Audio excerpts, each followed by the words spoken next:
As a chaplain in a large hospital, the largest one in the state of Alabama, there are a lot of things I miss in the pandemic.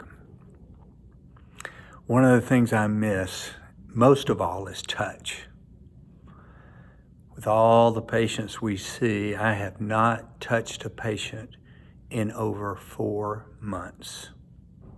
Normally I would knock on the door of a patient's room and walk into the room and introduce myself, shake their hand, and get to know the person. There's something about touch that connects us as human beings. And that's one of the things I've missed during the pandemic, is not being able to touch, not being able to stand around the bedside with family and hold hands and have prayer together. To be able to touch a patient on their shoulder or on their arm, just to give them encouragement, hope. So we've had to come up with other ways to do that, but it's still not easy. I miss being able to touch. I miss seeing families and friends of patients in the room. For most of these months, we've had no visitors from outside in the room with the patient. More recently, in dire circumstances, we call it compassionate care, maybe at the end of life, 1, maybe 2 persons can be in the room. But for a while, could you imagine if your spouse was dying in a hospital and you couldn't be there? I miss the presence of family, friends, people who care. That's one of the ways we learn a lot about patients, about their life, about what motivates them, what they care about when they don't have the strength to tell us themselves. I miss trust. One of the things I've felt the most of lately, whether it's been in social media or in other ways, I hear people trusting medical providers or hospitals or information less. It makes me sad. I understand it. I get it. If you don't stand outside of a room of a patient who is dying, whether it's COVID-19 or whether it's some other illness, if you haven't seen the patient with that type of disease gasping for their last breath, it's hard to believe just numbers. And that those numbers represent people and families and loved ones. I get it. I do. If you haven't seen that, experienced it, been with people, it's hard to believe that many people are suffering with this particular illness during this pandemic of COVID-19. The other day, I got out of the shower and stood on the scale in the bathroom, and I couldn't believe the number that I saw. I'm sure it was wrong. It just couldn't be accurate. I mean, if I believed that number, I would have to do something about it. I didn't want to believe that number. I was thinking about just discounting the whole thing and thinking that scale is broken.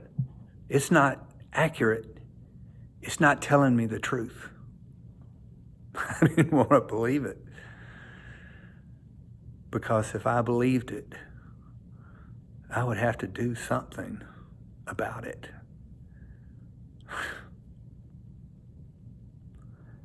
I've decided to believe it. It's not easy though, especially during this time, to believe those numbers or other kind of numbers.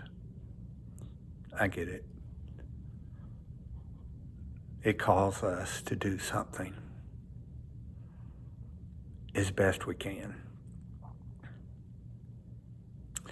I think the other thing that I missed the most during the pandemic is the typical energy I normally feel in the hospital. I've noticed this because I round daily through our several units that have only COVID patients. And I talk to the employees to listen and hear how they're doing. I used to ask them as I walked through, "Hey, how's it going?" And I knew how they would probably respond, and they did. And they would say, "Great, how you doing? Good to see you, Chaplain." We'd talk about maybe their families and good things that were going on. Then in about April, maybe the 1st of May, I noticed something a little bit different. I noticed that when I would ask them, "Hey, how's it going?" they'd say, "Pretty good. How are you?" It wasn't an extended conversation a lot of the time. Pretty good meant not so good. And then lately, when I've asked, "Hey, how's it going?" they'll look up at me, sometimes meet my eye, and say, "Okay, how about you?" I've noticed that that's just part of the energy that happens that you just can't sustain when you're so tired. Especially our nurses, our environmental service workers who clean rooms. When we have to do this for a long time, we just get tired of it. I bet you're tired too. I bet you're tired of a lot of things. We get it. We understand. It's hard. We're going to have to figure out how to encourage one another, how to find ways to give each other rest, encouragement, hope. All of us need that. Patients, families, all of us. I think for me, the thing that I believe are things that are different with our COVID patients. We have about 10% of all the COVID patients in our state, in our hospital. We have about 1,200 beds in our hospital, about 10% of those, approximately, roughly, depending on the day. But here recently in the surge, that's about what we have in our hospital. Units, several units with very sick people. And of course, this is only 10%, but I'm just talking about our COVID patients. That at first we saw primarily persons really suffering with this illness.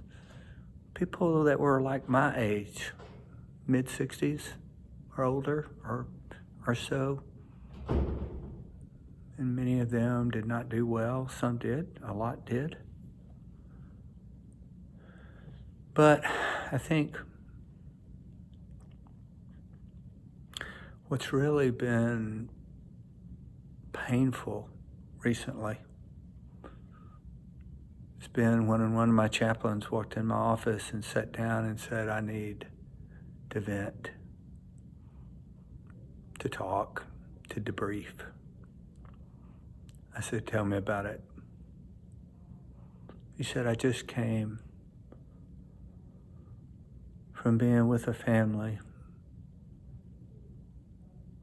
whose son in his early 30s had only been in our hospital a couple of days with COVID-19 and just died. He died. Those of us with children approximately that age, boy, that hits close to home. The pain And the grief that even this chaplain felt with that family was palpable. It's changing, it's different. We're used to, as chaplains, of being with people in hard times. I think one of the things even we are feeling is the fatigue that most of our colleagues throughout our hospital are feeling.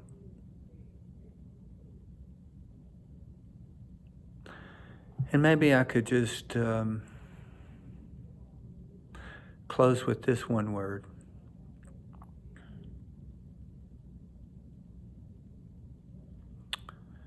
My hope is that some way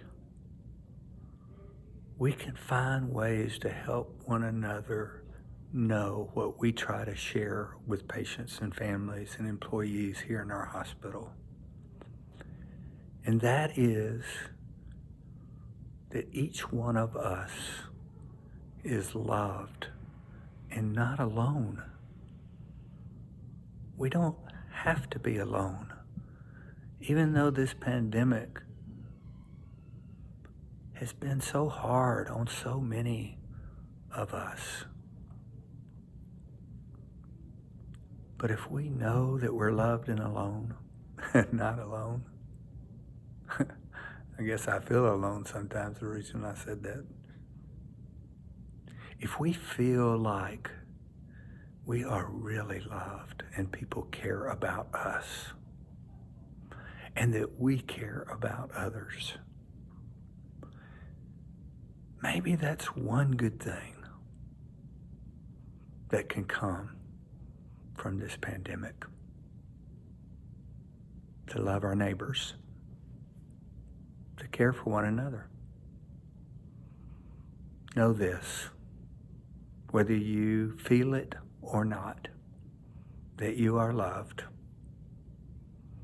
and you are not alone. And thank God, neither am I. Not alone.